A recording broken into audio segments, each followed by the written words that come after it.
ఇతరుల ఆలోచనలకి వాళ్ళకి మనపై ఉన్న ఒపీనియన్స్కి మనం చాలాసార్లు బలైపోతుంటాం. కొన్ని సందర్భాల్లో ఇతరులు వాళ్ళ లబ్ధి కోసమో వాళ్ళకి ఆ టైంలో అవసరం కోసమో మనల్ని చాలా ఈసరిస్తూ ఉంటారు, తక్కువ చేసి మాట్లాడతారు. కొన్నిసార్లు మన పైన ఒక కంప్లైంట్ తీసుకొచ్చి మీకు ఇది చేత కాదు, ఇది మీ వల్ల కాదు అంటుంటారు. ఒకళ్ళు జడ్జ్ చేస్తే బలహీన పడిపోయేంత, ఒకళ్ళు స్టాంప్ వేస్తే తగ్గిపోయేంత హీనం మనం కాదు. మనకి మనపైన కాన్ఫిడెన్స్ ఉండాలి. కొన్ని సందర్భాల్లో చాలామంది ప్రపంచంలో కొన్ని విషయాల నుంచి తప్పించుకోవడానికో, లేదా కొన్ని విషయాల్లో మనం తక్కువ చేయడానికో, లేదా కొన్ని సందర్భాల్లో వాళ్ళకి అవసరార్థమో మనం తక్కువ చేసి మాట్లాడతారు. అలా మాట్లాడుతూ మనం చాలా సందర్భాల్లో హేళన కూడా చేస్తుంటారు. ఆ టైంలో మనం మన గురించి ఏమనుకోవాలి, మనం మన గురించి ఏ విధంగా రెస్పాండ్ అవ్వాలి? కొన్నిసార్లు మనం వాళ్ళని చూసి వీళ్ళు ఎంత హీనం చేశారు కదా మనల్ని అని చెప్పి డిప్రెషన్కి వెళ్ళిపోవటమే కాదు, మన చుట్టుపక్కల చాలామంది ఎగతాళి చేస్తున్నారని చెప్పి అసలు మనం ఏం చేత కాదేమో, మన వల్ల కాదేమో అనుకుంటాం. కానీ ఒకటి చెప్తున్నాను, ఎవరికైతే ఎక్కువ అవమానాలు ఫేస్ చేశారో, ఎవరైతే ఎక్కువగా ఇలాంటి మాటలు పడ్డారో వాళ్ళు బౌన్స్ బ్యాక్ అవ్వచ్చు. ఎంత ఫాస్ట్గా అవ్వచ్చు అంటే అంత ఫాస్ట్గా అవ్వచ్చు.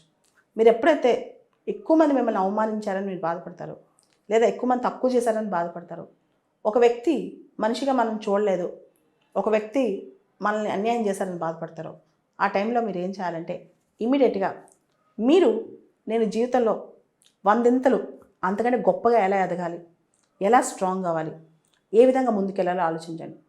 దానికి ఏం చేయాలో టైం బౌండ్ పెట్టుకోండి. అంటే ఇంతకాలం లోపల నేను చేసి చూపించాలి, ఇంతకాలం లోపల నేను తిరిగి వాళ్ళకి సమాధానం చెప్పాలి, ఇంతకాలం లోపల నా జీవితంలో వాళ్ళ అన్యాయం తప్పని నిరూపించాలి.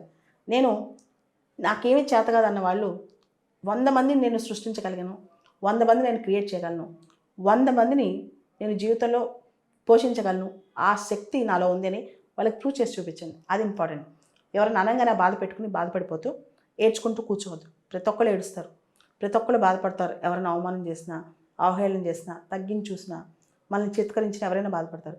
కానీ ఆ బాధ నుంచి ఎంత తొందరగా బయటకు వచ్చి ఒక ధైర్యం పుట్టి, ఆ ధైర్యంలో మొండి ధైర్యం పుట్టి మొండిగా మారి కష్టపడతాం, మనతో మనం కఠినంగా ఉండి ఎలా అయినా సరే ఈ ప్రపంచానికి మనం చాటి చెప్పాలి, మనం దేనిలో తక్కువ కాదని, మనం అన్నీ సాధించగలం అనిపిస్తూ అప్పుడు దానికోసం అహర్నిశలు కృషి చేయండి. ఆ కృషి ఎలా ఉండాలంటే ఫస్ట్ మనతో మనం చాలా కఠినంగా ఉండాలి.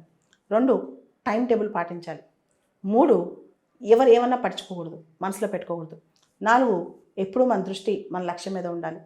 5 మనం పోరాడేటప్పుడు రోజు మన శత్రువుని గుర్తు తెచ్చుకోకూడదు, అప్పుడప్పుడు తెచ్చుకున్న చాలు.